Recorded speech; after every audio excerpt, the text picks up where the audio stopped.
LGBT төв хүн бүрт хүний эрх шударгаас нэр төр. Та яг одоо Mongolian Queer podcast-ийг сонсож байна.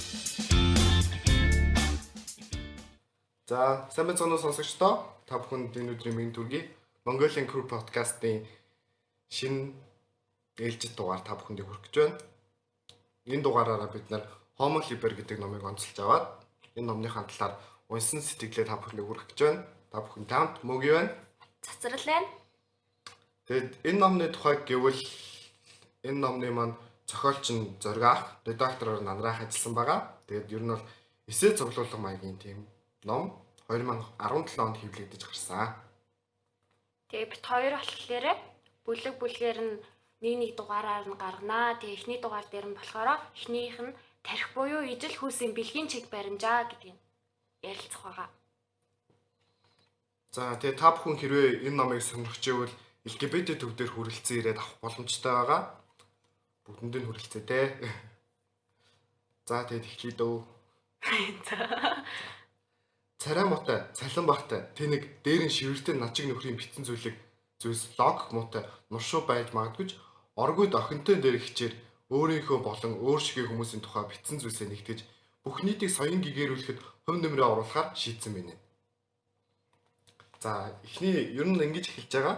Тэнгүүд яг энэ дээрээс харуулна нэг оргууд дорвол охинтой дээр гихчээр гэдэг үгэн дээр Зориг өөр амир ажилласан билээ. Тэгээд энийг ингээд нэг талаас нь харуул тий эмэгтэй хүнийг ингээд жоохон муулаад байгаа юм. Энийг монголчууд амир хэлсэн тий монголчууд амир ашигладаг шүү дээ энэ үгийг.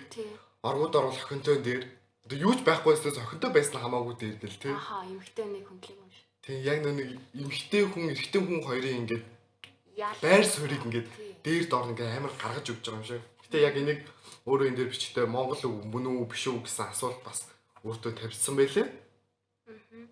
За чи дараачих нь юу гэх вэ? За тийм. Хүн төрөлхтний олон мянга нийт амьдсан түүх нь ижил хүүсийн хүмүүстэй татагдагч хүмүүсийн түүх мөн юм. Мэдээж дийлэх хэсэг нь эсрэг хүүсийн хүмүүс татагддаг хүмүүсийн түүх гэдэгтээ мунхаг би маргалдахгүй. Хүн төрөлхтний ч гэлтгүй байгалийн түүхэнч амьтан хайр гэж үзэл мэддэггүй гэвэл яаж л ижил хүүсийн зан үйлийн тухай түүх гэдэгтээ маргалдах хэцүү байх. Мэдээж хүүс гэж юм нилээд түүхтэй. Ирэм ижил хүүстэн, эсрэг хүүстэн гэсэн хоёрхан туйлаас тогтсон зүйл биш. Хоёр туйлын хооронд хэлбэлцдэг зүйл. Байгаль дээр ч тэр, дийм дээр ч тэр.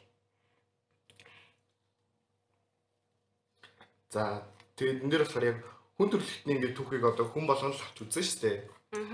Тэгээд тэнгүүд яг ингээд түүх судалж байгаа одоо түүх үзчихсэн хүмүүс мэдгэл ах тэрнэр ингээд яг нэг LGBT хүмүүсийн түүх мөх гэрэнгүүд яг за одоо юу гэмнэ манай эртний өмнөх тэдгээр 100-д тэгжилээ ингэжилээ гэж түүх төр үздэг штэ. Тэгсэн мөртлөө тухайн нэг LGBT гэсэн ямар ч онцлог гарч байгаа ирдэггүй штэ. Ааха тийм ямар ч тийм. Тий. Зөвхөн ирэмэр нь тий. Тэгэл яг энэ дээр нь авч үзсэн мэдээж дийлэн хэсэг нь эсрэг хүүсний хүмүүс татагддаг хүмүүсийн түүх гэдэг амар тодтогсон. Тийм ойлголт байхгүй юм шиг. Тийм ингээд дээрээс яг нэг хоёр хүүсийн төлөөр явцсан. Зөвхөн эрэгтэй эмэгтэй. Тэгээд яг уу сүүлд нэг хүмүүс ингээд зориглож яагаад ижил хүүстэй эсрэг хүүсэн гэсэн хоёр энэ хитгэн төлөөр ингээд нэг зааглахдахгүй юу юм. Гэхдээ миний бодлоор яг одоо л нэг ийм байт юм байна гэж хүмүүст ойлголт төрөд байгаа юм санагдаад байна шүү дээ. Би л саяхнаас л ингэж мэдсэн шүү дээ. Баг хэдхэн жилийн өмнөөс ийм байт юм уу? Багасаа л мэдхгүй. Намайг мэдээлэл хийсэн баг гэж. Цаа мэдээлэл ер нь бол ийм хүмүүс гэдэг юм аа. Тэгсэн. За дараач чи явах уу? За. Секс хүйсийн тухай ярихаар заавал нөхөн үржихийн асуудал яригддаг ба лесбиан, гей хүмүүс нөхөн үржихгүй байгалийн эсрэг байгааг баталдаг гэж зарим хүмүүс маргадаг. Гэтэл байгаль дээр өөртөөгөө секс хийгээд үр удмаа үлдээдэг гидра хэмээх бичил биетнээс эхлээд амьдралынхаа ихэнх үед эргчин байж байгаад замаасаа эмгчин болж чаддаг алтарт Немогийн эрэлт хүүхэлтэй кино гардаг загас гэдэл хүйс хэмээх туйлын мэдэг өгдлөөс дураараа халдаг баримт зөндөө бий. Ер нь кино урлагт сүүлийн үед гей, трансгендер хүн ба амьтад их гардаг болж байгаа. Юм хөгжнөө гэж. Байгальд ч нийгэмд ч ирэм мэддэхгүй бузрын хогууд ийм олон англи хэл дээр нэвтрэх төлөөс иш татав. За тэгэд энэ дээр яг Зориг ах мань юу хэлхийг ингээд хичээсэн бэ гэвэл хүн гэдэг чинь өөрөө байгалийн нэг бүтээл те.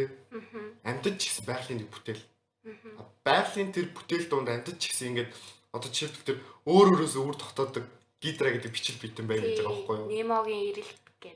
Тийм. Хүүхдээ Немогийн эрэлт нэг хүүхдээ ингээд гардаг амьтад чинь алерги загас гэдэг чинь те. Тийм. Энэ загас ингээд ер нь төрсөн хүүсээсээ ингээд сүултээ ингээд амьдралынхаа явцад ингээд хуурч чаддаг. Аха.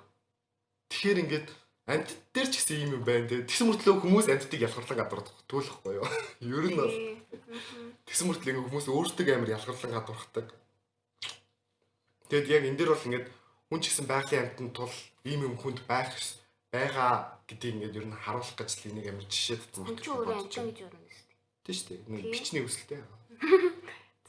Танго гурвал болсон нь бодит түүхээс сэтлэн Германы алдарт хүүхдийн зурагт номон дээр ижил хүстэнгийн хос болоод гологцсон өндөг үрчилж аван зулцтай болохоос ир оцсон шуунадаас эхлээд буруу нөхрүүгээ эргэтнээ хийж завхаардаг далайн гахаа гэдэл ижил хүүстэй эсвэл ижил хүүсийн зан үлтэй антид хорвоогоор дүүрэн. Энэ бол бузар булаа зүйл. Байгалийн хуультай хаш гэж ярьдаг боддог нөхөд дэлхийг хавтгаа гэж итгэдэг байсан дундад зууны хүмүүс шиг л ирээдүйд шоололох учир нэрээ бодоод ЛГБТ-ийн эрхийн төлөө ажилладаг хүмүүс сонсохгүй байлаа гэхэд хүн ба амьтдын бэлгийн чиг баримжаа бэлгийн зан үйлийн тухай олон мянган жил ухааны нийтлэлээс ядаж гарч ирэхэд цаг. За тэгэхээр энэ дээр бас юу байсан бэ шүү дээ. Германы зохиолчийн зохиолыг гэж татсан байна тий. Тэгээ тэр бүр ингээд хүмүүс ингээд бүр ингээд хүмүүс зориулсан биш. Товчод зориулсан биш. Бүр хүүхдийн ингээд ном байхгүй юу? Тэснэ тэрэн дээр ингээд бүр ингээд нэг одоо гологцсон өндөг үрчилж явж байгаа шүү дээ. Тэр хоёр ингээд хосгоцсон шувуу тий. Тэрийг завхаардаг гэдэг нэрлээд байна шүү дээ. Ойлгож байна уу? Тэгээд тэрийг ингээд завхаардаг үлвэрсэн. Антитик хүртэл тэгж нэрлээд тахтай очиж. За. Хүн гэдэг парламентаар ярил бид олохын зөв гэж зүрдэг нэмийн амьтад зүрүүд гэж чихтэйхэн өөрөөсөө жоохон ялгаатай л бол бузар булаа бүтэхгүй буруу ч юм уу үгүй ядтаа дорт муу гэд дайрчдаг. Яг энэ ном хэвлэлтэнд бэлтгэж байх үед Америк нэгдсэн улсын Шарлоттсвилл хотод цагаан арьснууд бусад өнгийн арьстай хүмүүсийг хүн биш гэж расист үзлийн эсрэг цугласан хүмүүсийн нэгний амь насыг бүлгэлсэн үзэл эндээс л эхэлдэг. Тэгэхээр ингээд нийгэмд ч гэсэн нэг олон холсон хүмүүс нь цөөнхөдөө дэрлэгдэг. Тий. Гэхдээ яг ингээд ийм хүмүүсүүд нь угаасаа бага байгаа шүү дээ. 100 хүний бараг 10% нь юу өстэй. 10 тийм тухайн улсын хүн амынх нь 10% нь ер нь яг бэлгийн цөөнх гэж явдаг. Гэтэ яг тодорхой 10% гэхгүй л дээ зөв баримжаагаар авч үзэхэд 10%. Тэгэл олохоо дагаал булаа мулаа гэл тий. Энд дэр бас харах юм бол зөвхөн яг бэлгийн чиг баримжаагаар нь бас гадуурхдаггүй тий. Арьс өнгөрөн ч гэсэн гадуурхдаг. Тэр чинь бол бүр ингээд баг дайм болчихсон юм шүү дээ. Арьс өнгөр гадуурхна гэдэг бол бас л аимшигтэй хөндөгдөжсэн.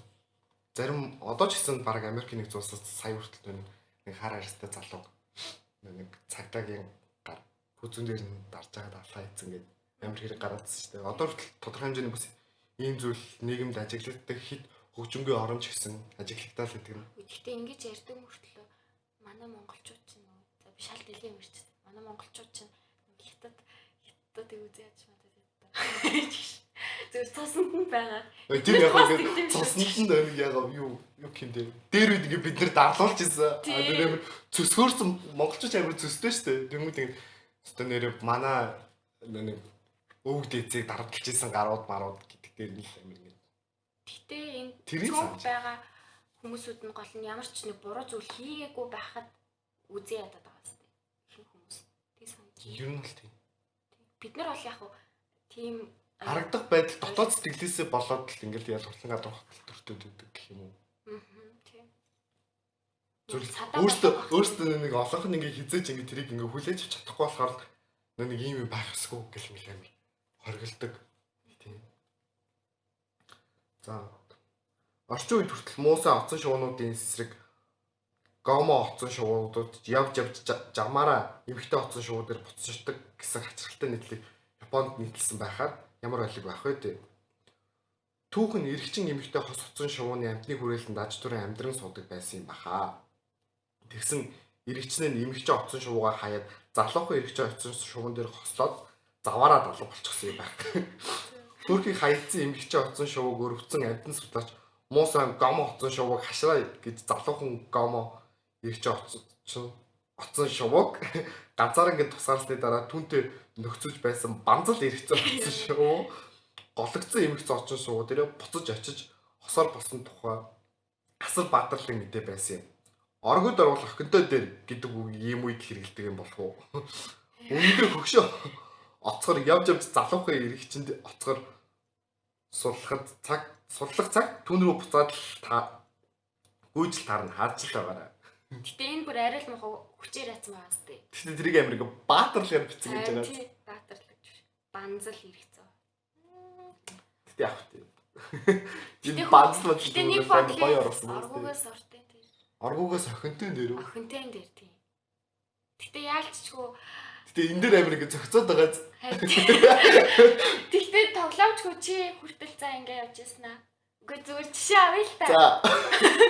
Чи ингээд за жишээ нь аав ич хүлийн зөвшөөрөхгүй бүр ингээд нийгэм бүр хүлийн зөвшөөрөхгүй л та. Тэгвэл чи тэгэл амьдралын эрхэнд эмэгтэй хүнтэй яана л хэвчээ. Харин хүмүүс амар тэгжээд харааждаг. Гэтэ яг нь чи ганцаараа ганц би амьдрах юм уу эсвэл насаараа яана гэж бодчих. Тэгснээс баг хажууд нэг хүнтэй амьдрсан дэр юм шүү. Ми бодлоор. Чиний бодлоор тийм баг. Гэтэ Монголд ийм амар олон кейс байдаг л да. Ер нь за бэлгийн цөөн хүртэл ингээд заавал эмэгтэй хүнтэй суцсан. Тэнгүү тэр нь болохоор ингээд хүнд мэдхийг хүсээгүйдээ болоод ингээд өөрийнхөө сэтгэлийг хуураад ингээд ятсан. Тэнгүүд яг ингээд Монголд гээд аваад үзэх юм бол одоо нэлээд дээр үедтэй тэр чинь. Одоо бараг нэг 20 жилийн өмнө ч юм уу те. Тэг хүнтэй суцсан. Тэнгүүд тухайн үед Монголын нэгэн бас ямар байлаа те. Гэтэ одоо бас ямар болцсон бэлээ гэдгийг бас харах хэрэгтэй байхгүй юу? Одоо бас ингээд хаач ч ингээд хүмүүс маань ингээд ойлгоод эхэлсэн те. Ийм хүмүүс байдаг штэ. Ийм хүмүүсийг ингээд ялгуулаад ямар ч хэрэг байхгүй штэ гэдэг ингээд хардаг хүмүүс амар залуучууд амар шинээр гараад ирсэн болохоор энэ нэг амар санаа зовдгоо штэ би одоо. Гэтэ яг зарим үгүй яг чи тийм нийгэмд байла 20 жилийн өмнө чи тийм байла заяа. Тэгвэл жинхэнэ нэр нэг агуулгаас ахиндаа дээрч явах л байсан.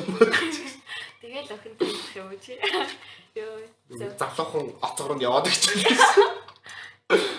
Ер нь хүн төрөлхтний түүхэнд энэ хөөрхөн оцгорыг хүчнэдэж эсрэг хүүсийн харилцаанд оруулсантай адил ижил хүүсийн харилцааг ямарваа шалтгаанаар байгаагүй байдаггүй байх ёсгүй зүйл болох гэсэн орлол байсан.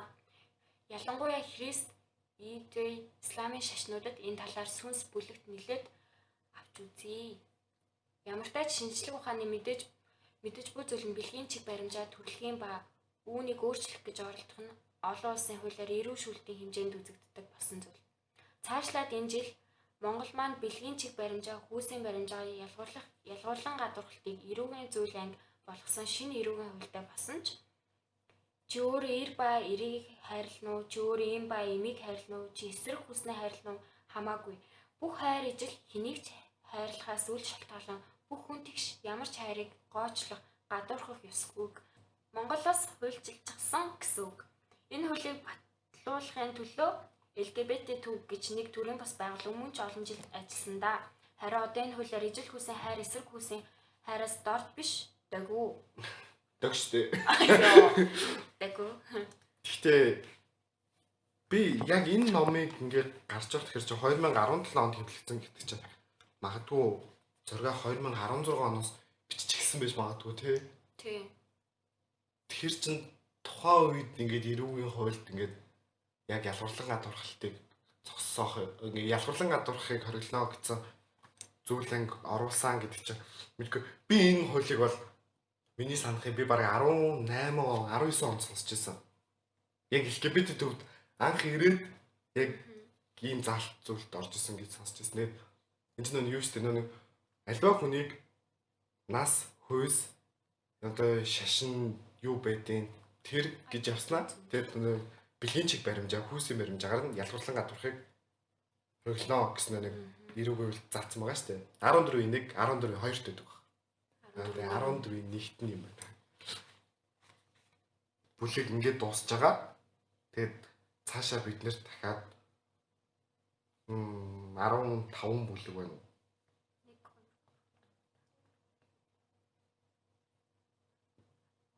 Нийт 14 юм байна заяа.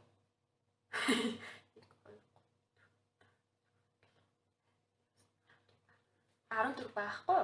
Тэг өмнөдлийн хоёлаа яриаггүй шууд ихний бүлгээс нь явцсан шүү дээ. Тэнгүүд хойно хоёлын дахиад 12 бүлэг байгаа юм. Тэгэхээр ер нь дахиад 12 дугаар гарнаа гэсэн үг. Тийм дараачих нь бүр амар сонирхолтой сэдв. Тэрхний онцлог буюу гоц ухаантнууд ба гей хүмүүс гээд амар олон жишээ баримтууд авсан болохоор надад манай цацаа энэ дээр уурж алах واخоо. Энэ бүлэг нь надад хамгийн их таалагдсан. За тэгээд ямар ч зохиолч байгаа талаар жоохон дурдъя. Зориг ах. Ер нь бол зориг ахыг бол би бас нэг жоохон хагас ус гадарлана. Тэр ер нь амар ер нь би зориг ахыг яг энэ номыг уншаал яг доторх хүнийг яг ямар хүн бэ гэдгийг амар мэдсэн. Тэгээ бас нэг зориг ах сая UB Comedy-гээс явуулдаг Keks гэдэг подкаст норсон. Тэгээ би тэр подкастыг ингээд яг хичээл хийж байхдаа ингээд бүтэн сонссон аахгүй юу. Тэгэл бүр ингээд хүнд ингээд юм ойлгуулахдаа ингээд заавал ингээд бүр ингээд альбан бусаар чи заавал ойлгох хэрэгтэй гэж амар ярьдгүү. Зүгээр ингээд ярьж байгаа юм ингээд хөвгчлээ. Тэнгүүд тэр юм ингээд хүнд ингээд амар тусчдаг. Тэсэн чи номооч гэсэн яг тэгж хэлсэн байгаа заа юу. Яг ингээд яг юмнаас ингээд ийш татчих оруулж байгаа ч гэсэн тэр хүн яг ингээд өөрийнхөө хэллэгийг өөрийнхөө зүйлийг ингээд бод санаагаа ингээд бүгднийг зүг зүг ингээд шууд буулгачихж байгаа тий. Одоо чи тэр ингээд банзал гэдээ оруулчихж байгаа шүү дээ. Тэгээд тэр нэг хоцсон шоогоо оцгор моцгоргээ оруулчихсан. Яг тэгээд тэр шиг тэр хүн ингээд бод санацнаараа ингээд бичсэн. Тэгсэн чи тэр ингээд хүнд амар ингээд тархинд нь ингээд бууж байгаа юм шиг санагдсан. Шууд тий. Тэгээд манай зоригах болохоор яг Монголд анхны гей паб буюу Диди ханзаг байгуулчихсан. Оо тийм үү. Тэгээд Япон улсад суралцж ирсэн гэж сонсч ирсэн. Тэгээд тэр яг Keks гэдгийг би бас сонсоод Япон улсад яг юу хийж мэдэж хэлсэн. Зоригах юу. Тий. Гэхдээ ер нь нэг ланг амьдралд ороолаа. Анги амьдралд ороод ханзаа орно шүү дээ. За. Тэр нэг гей паб тэнгүүд тэгэл лугийн зоригах байждаг өөрөө яг ажиллуулаад. Тэнгүүд ингэ зоригах амир нээлттэй юм. Ингээд очиод ингээд яриа өдөө суусан ингээд амар бүх сэдвийг ингэж хамарч ярьж чадхаар тийм юм бохгүй юу? Ном ч заам чи амар мэдээ. Чи нэг юу ч ярьсан тэр сэдвийг ингээд үлгэж аваад л ингэж хавтаг ярилцаа сууж явах тийм амар тийм яриа хөөрөөж тийм хүн. Оо сая би яг юу ярьсан чи юу асууж байгаа чи. Зөв мэдгүй. Би л мэдгүй л дээ энэ хүний. Гэхдээ зүгээр ингээд номын уншаал за нэг иймэрхүү хүн юм байна да гэд надад нэг төсөөл үссэн. Бэтгий. За тэгээд дараагийн дугаараар уулзлаа. Түр баяртай. Баяртай. LGBT төв хүн бүрт хүний эрх шударгаас нэр төр. Та яг одоо Mongolian Queer podcast-ийг сонсож байна.